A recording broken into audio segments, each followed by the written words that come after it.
আপনি আমার কাছে আসার চেষ্টা করবেন না। বাসর ঘরে ঢুকে বউয়ের কথা শুনে অবাক হলাম না, কারণ এটা আমার দ্বিতীয় বিয়ে। আর ওর প্রথম। কোনো মেয়ে দ্বিতীয় বিয়ের কোনো পাত্রকে মেনে নিতে চাইবে না, এটাই স্বাভাবিক। আমি বললাম, আচ্ছা সমস্যা নেই, তো আমি কি আপনার সাথে বেড শেয়ার করতে পারি নাকি সোফায় যাব? সোফায় যান। আচ্ছা, একটা প্রশ্ন বারবার করতে মন যাচ্ছে, করতে পারি কি? আপনি কি প্রশ্ন করবেন আমি জানি। আমি জেনে শুনেও কেন আপনাকে বিয়ে করেছি, তাই তো? জি। আমার বাসা থেকে বিয়ের চাপ দিচ্ছিল। আমার কাছে দুটো অপশন ছিল। এক, আপনাকে বিয়ে করলে আমি আমার লেখাপড়া চালিয়ে যেতে পারবো, আর দুই হচ্ছে বাসা থেকে আমাকে আর পড়াশোনা করানো হবে না। তাই ভেবেচিন্তে এটাই ডিসিশন নিলাম। ও আচ্ছা, বুঝলাম। সোফায় এসে শুয়ে পড়লাম, ভাবতে থাকলাম পুরোনো দিনের স্মৃতিগুলো, নীলিমার সাথে কাটানো দিনগুলো, ভার্সিটিতে উঠে নীলিমার সাথে পরিচয়, তারপর বন্ধুত্ব থেকে ভালোবাসা, ভালোবাসা, রাগ, অভিমান সবকিছু মিলিয়ে কেটে যাওয়া 4 বছরের এক একটা দিন, এক একটা মুহূর্ত, এক একটা স্মৃতি বয়ে বেড়ায়। ভার্সিটি লাইফ শেষে ওর বাসা থেকে বিয়ের চাপ দেয়। এর মধ্যে আমার একটা মাল্টি ন্যাশনাল কোম্পানিতে চাকরি হয়। তারপর পারিবারিকভাবে বিয়ে। আমার পরিবার গ্রামে থাকে, শহরে আলাদা বাসায় উঠি দুজনে। আমি সারা দিন অফিসে থাকি, সন্ধ্যায় বাসায় ফিরি, আর সারা দিন ও বাসায় একাই থাকে আর বোর হয়। ভেবে ওকে একটা চাকরি নিতে বলি, নীলিমাও রাজি হয়। চাকরি নেওয়ার পর আমরা রুটিন করে রান্না করি। আমার অফিস একটু দেরিতে, তাই আমি সকালের রান্না আমি করি, আর ওর অফিস তাড়াতাড়ি শেষ, তাই রাতের রান্না ও করে। ভালোই কাটছিল দিনগুলো, কিন্তু হঠাৎ করে নীলিমার মাঝে পরিবর্তন আমি লক্ষ্য করি। রাতে দেরি করে ফেরে অফিস থেকে, আমাকে অ্যাভয়েড করে। রাতে আমি ওর সাথে সেক্স করতে চাইলে বলে, অফিসে অনেক কাজের প্রেশার, দেখো না দেরিতে আসি, আমি অনেক টায়ার্ড। আমি আর কিছু বলি না, ওর পরিবর্তনগুলো লক্ষ্য করে যাই। একদিন নীলিমা আমাকে বলে, কোম্পানির কানাডায় একটা প্রজেক্ট আছে, অফিস থেকে তার বস সহ 3 জন যাবে কানাডায়। সেখানে সেও নাকি সিলেক্ট হয়েছে। আমি প্রথমে না করলেও বলে, আমি ওখানে যাওয়ার জন্য এতদিন ধরে পরিশ্রম করতেছি। ওখানে ভালো প্রেজেন্টেশন করতে পারলে ভালো একটা পদে প্রমোশন নিশ্চিত, কয়েকটা দিনেরই তো ব্যাপার। আমি পরে ভেবে বলি, আচ্ছা যাও। ও শুনে খুশি হয়। সেদিন রাতে ও আমাকে স্পর্শ করতে দেয়, আমিও খুশি হয়ে ওর মন ভালো দেখে। 2 দিন পরই ও কানাডা চলে যায়। আমি ওকে এয়ারপোর্টে ড্রপ করে দিয়ে বাসায় আসি। রাতে ঘুমোতে গিয়ে আমার বালিশের নিচে ভাঁজ করা একটা চিরকুট দেখতে পাই, যার উপরে গাঢ় নীল কালি দিয়ে লেখা, ক্ষমা করে দিও শুভ। এই যে শুনছেন? মেয়েটির ডাকে ঘুম ভাঙে। সকাল হয়ে গেছে। সারা দিন আমি ক্লান্ত ছিলাম। রাতে ভাবতে ভাবতে কখন ঘুমিয়ে পড়েছি মনে নেই। সকাল হয়ে গেছে, আপনার আম্মা এসে ডেকে গেছেন। আচ্ছা। আমি এখন গোসলে যাব। সকালবেলা গোসল করার অভ্যাস আমার। আচ্ছা। আরেকটা কথা, আমাদের মধ্যে যে এরকম সম্পর্ক, আমার এবং আপনার পরিবারের কেউ যেন তা জানতে না পারে, ওকে? আচ্ছা। বারবার আচ্ছা আচ্ছা বলছেন কেন? আমি বিরক্ত হচ্ছি। ওকে, আর বলবো না। ওকে। ওকে আচ্ছা। আপনার নামটা এখনো জানা হয়নি, বলবেন কি? মেয়েটি এবার সত্যি বিরক্ত হয়ে বলল, আমার নাম নবনী। যাকে বিয়ে করেছেন তার নামটাও এখনো শুনেন নাই? কি লোক আপনি! আপনার জন্য আমার জীবনটাই শেষ হয়ে গেল। আমারও সকালবেলা গোসল করার অভ্যাস। গোসল করে সবার সাথে নাস্তা করলাম। সারা দিন নবনীর সাথে কয়েকবার দেখা হলো। রাতের বেলা ভালো করে দেখতে পারিনি, দিনের বেলা শাড়িতে মেয়েটাকে দারুণ লাগছিল। মেয়েটাকে শাড়ি পরা দেখে আমার নীলিমার কথা মনে পড়ে গেল। ওকে আমি কলেজে নবীন বরণ অনুষ্ঠানে প্রথমে শাড়ি পরা অবস্থায় দেখে প্রেমে পড়ে গিয়েছিলাম। নীলিমা আমার নেই, কিন্তু স্মৃতিগুলো এখনো আমারই রয়ে গেছে। দিনের আলো ফুরিয়ে রাত হলো। রাতের খাবার পর রুমে সবাই মিলে আড্ডা দিলাম। 11টার দিকে সবাই চলে গেল। আমি দরজা লাগিয়ে সোফায় যাচ্ছিলাম, কিন্তু হঠাৎ এই যে, আপনার সাথে আমার কিছু কথা আছে। জি বলুন। আপনি ঢাকায় যেতে চাচ্ছেন কোন দিন? 4 দিনের ছুটি নিয়ে এসেছি। 2 দিন তো হলো, আর আমি পরশু যেতে যাচ্ছি। আমাদের বাসায় তো কালকে যাবেন। জি, নিয়ম অনুযায়ী তো যেতেই হবে। ওখান থেকে গাড়িতে উঠবো না হয়? সেটাই বেটার। আপনার ওখানে বাসায় কয়টা রুম? এখনো বাসা নেওয়া হয়নি, আমি মেসে থাকি। আচ্ছা, আমাকে নিয়ে কই রাখবেন তাহলে? বন্ধুকে ফোন করে দিয়েছি, বাসা দেখতেছে, কালকে জানাতে যাইছে। চিন্তা করেন না, গেস্ট রুম থাকবে। আচ্ছা, সেটাই। আচ্ছা, ঘুমান তাহলে। Good night. আপনার জন্য গুড নাইট, আমার জন্য ব্যাড নাইট। জীবনটা তো শেষই করে দিছেন। আমি আর কিছু না বলে চলে আসলাম। শুয়ে নীলিমার কথা ভাবতে লাগলাম। নীলিমার স্মৃতিগুলো, 4 বাজে মোড়ানো নীলকালিতে লেখা চিঠিটার কথা। নীলিমা তাতে লিখেছিল, তুমি যতক্ষণে চিঠিটা পেয়েছো ততক্ষণে আমি হয়তো ইংল্যান্ডে চলে এসেছি, অথবা ইংল্যান্ডের উদ্দেশ্যে উড়াল দিয়েছি। কি আশ্চর্য হলে? তুমি ভাবছো আমি অফিসের কাজে কানাডা যাচ্ছি। এটা সত্যি না, আমি আসলে কানাডা যাচ্ছি না, যাচ্ছি ইংল্যান্ডে। আমি যখন নতুন অফিসে জয়েন করি তখন আমার অফিসের বস নিলয়ের সাথে ভালো সম্পর্ক গড়ে ওঠে। 1 বছর আগে ওর ওয়াইফ মারা যায়। 2 বছরের একটা বাচ্চা আছে, নাম সিজন। খুব মায়াবী। মাঝে মধ্যেই সিজনকে অফিসে আনতো নিলয়, আমার কাছেই থাকতো সব সময়। আস্তে আস্তে বাচ্চাটাকে আমার খুব ভালো লেগে যায়। ওকে ছাড়া আমি থাকতেই পারি না। 2 মাস আগে নিলয় আমাকে একদিন বলে ও নাকি আমাকে পছন্দ করে। আমি প্রথমে না করে দিই, কিন্তু আস্তে আস্তে কি করে জানি আমি পাল্টে যাই। নিলয়কে আমার ভালো লাগতে শুরু করে। তোমাকে আমার তখন অসহ্য লাগতো, সেই জন্য তোমাকে অ্যাভয়েড করতাম। অফিস থেকে নিলয়ের সাথে প্রতিদিন ওর বাসায় যেতাম সিজনকে দেখে আসার জন্য। সেজন্য আমার দেরি হতো বাসায় আসতে। কিছুদিন আগে নিলয় বলল সিজনকে নিয়ে ইংল্যান্ড চলে যেতে চায়, সেখানে সে ব্যবসা সামলাবে। আমিও চাইলে যেতে পারি তাদের সাথে। আমি প্রথমে না করি, কারণ তুমি কষ্ট পাবে ভেবে। আমাদের এত বছরের ভালোবাসার কথা ভাবি, কিন্তু সবকিছু আমার কাছে তুচ্ছ মনে হয়। কল্পনা করে দেখি সিজন আর নিলয়কে ছাড়া আমি নিজেকে কল্পনা করতে পারি না এখন। পারলে আমাকে ক্ষমা করে দিও। সকালে ঘুম থেকে উঠি নবনী ডাকে। ওসব ভাবতে আজকেও আবার কখন যে ঘুমিয়ে পড়েছি মনে নেই। নবনী গোসল করে আজকেও শাড়ি পরেছে। শাড়িতে ওকে দারুণ লাগছে। মনে হচ্ছে ওকে কাছে টেনে ভেজা চুলের ঘ্রাণ নেই, কিন্তু সেই ইচ্ছা পূরণ হওয়ার নয়। আমার কপাল খারাপ। কি ব্যাপার, কি ভাবছেন এত? গন্ডারের মতো এভাবে ঘুমোতে হয় প্রতিদিন? আমি কোনো উত্তর না দিয়ে বাইরে বেরিয়ে আসি। বিকেলে বাসায় থেকে সবকিছু গুছিয়ে নবনীদের বাড়িতে আসি। এখান থেকে ঢাকায় যেতে হবে কালকে। এখানে আসার পর নবনী কিছুটা পরিবর্তন হয়। আমার কেয়ার করে ভালোই, হয়তোবা নিজের বাসার মানুষকে দেখানোর জন্য।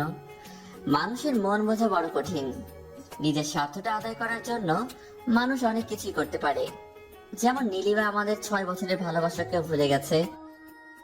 এসব ভেবে লাভ নেই। নীলিমা যাওয়ার পর যতটা কষ্ট পেয়েছি, এগুলো তার চেয়ে তুচ্ছ। রাতে খাওয়া দাওয়া করে ছাদ এসেছি চাঁদ দেখতে। আজকের চাঁদটা হঠাৎ করে মেঘের মধ্যে হারিয়ে যাচ্ছে, আবার মেঘ চলে গেলে চাঁদও ফিরে আসছে। ঠিক মানুষের জীবনের দুঃখ সুখের হিসেবের মতো। হঠাৎ করে সুখ আসে কোনো মেঘের কারণে, তা হারিয়ে যায়, তখন দুঃখ আসে। আবার মেঘ চলে যায়, দুঃখ হারিয়ে যায়, আবার সুখ আসে। এসব ভাবতে ভাবতে পিঠের উপর হঠাৎ কারো স্পর্শ অনুভব করি। কিছুটা চমকে উঠি, তাকিয়ে দেখি নবনী। কি ভয় পেয়েছেন? না, চমকে উঠলেন যে? কল্পনার বাইরের কেউ এসে হঠাৎ করে স্পর্শ করলে যে কেউ চমকে উঠবে, তাই না? আমি কি আপনার কল্পনার বাইরে? কেউ কল্পনায় জায়গা না নিতে চাইলে তাকে জোর করে ঢোকানো কি ঠিক? হ্যাঁ, তা ঠিক বলছেন। তো হঠাৎ করে ছাদে এসে এভাবে স্পর্শ করার কারণ কি? কফি নেন, ঠান্ডা হয়ে যাচ্ছে। আম্মা পাঠিয়েছে আপনার জন্য। নিজে থেকে নিয়ে আসেনি তাহলে? যার কল্পনায় জায়গা করে নিতে চাই না তার জন্য নিজে থেকে নিয়ে আসবো নাকি? ঠিক বলেছেন। হুম।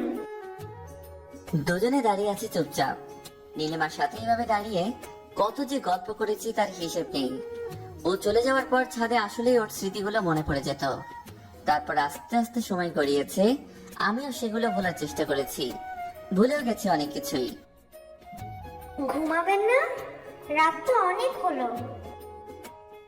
আপনি ঘুমান গিয়ে, আমার ঘুম পাচ্ছে না। ঘুম পাইলে যাচ্ছি। আচ্ছা, থাকেন তাহলে। নবনী চলে যায়।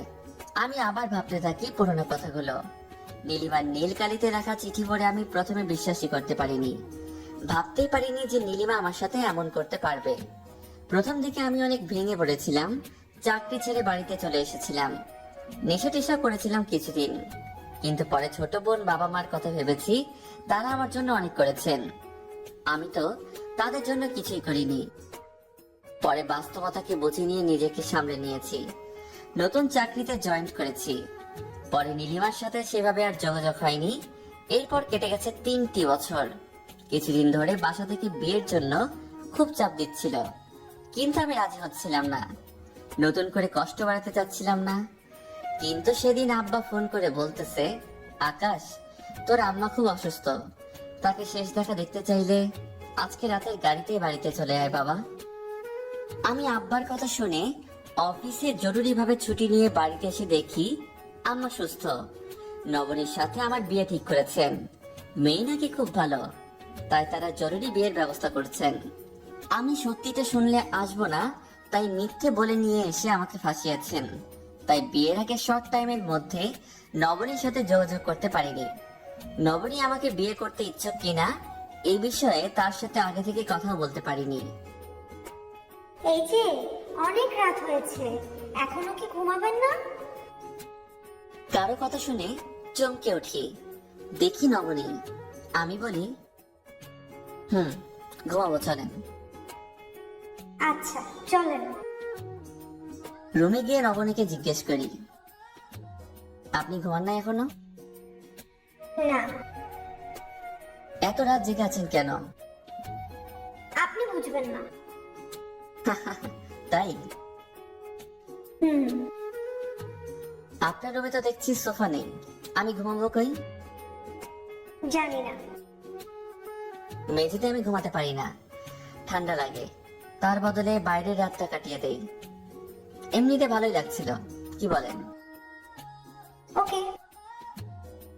থাকেন। বাইরের দিকে এক পা বাড়ালে আপনার পা কেটে ফেলবো। আল্লাহ, বলে কি? তো কি করবো, এখানে দাঁড়িয়ে থাকবো? না, আমার সাথে ঘুমাবেন। এটা হয় নাকি? হ্যাঁ হয়, যা বলছি তাই করেন। আমার পাশে শুয়ে পড়েন। আমি কিছু বুঝতে পারছি না, কি করছে নবনী এসব? এক এক সময় এক এক রূপ ধারণ করছে। ওর কথা মতো শুয়ে পড়লাম, ওর পাশে দেখি কি হয়। শুয়ে আছি চুপ করে। হঠাৎ নবনী বলে, জানেন, আমার বয়স যখন 5 বছর, আমার মা বাবাকে ডিভোর্স দিয়ে আমাকে নিয়ে নানু বাড়ি চলে আসেন। কারণ কি জানেন? আমার বাবা নেশা করত আর প্রতিদিন আম্মাকে ধরে মারত। তাছাড়াও অনেক অন্যায় আবদার করত। নানু বাড়ি থেকে টাকা নিয়ে যাওয়ার জন্য আম্মাকে চাপ দিত, কিন্তু আম্মা অন্যায়কে কখনো প্রশ্রয় দিতেন না। সেজন্য আম্মাকে অনেক কষ্ট সহ্য করতে হয়েছে। আমি ছোটবেলায় এসব আমি নিজের চোখে দেখেছি, বুঝছেন? হ্যাঁ বুঝলাম। তারপর? আপনার সাথে আমার বিয়ের কথা হয়। যখন শুনি যে আপনার বউ আপনাকে রেখে চলে গেছে, তখন আপনার প্রতি আমার একটা ঘৃণার সৃষ্টি হয়। ছোটবেলায় স্মৃতিগুলো মনে পড়ে যায়। ভাবি আপনিও মনে হয় ওরকম। কিন্তু মামা বলে ছেলে খুবই ভালো, ভালো জব করে। আমি তবুও মানতে পারিনি। এক প্রকার জোর করে আমাকে বিয়ে দেওয়া হয় আপনার সাথে। সেজন্য আপনার সাথে আমি ওরকম ব্যবহার করেছি। বুঝলাম।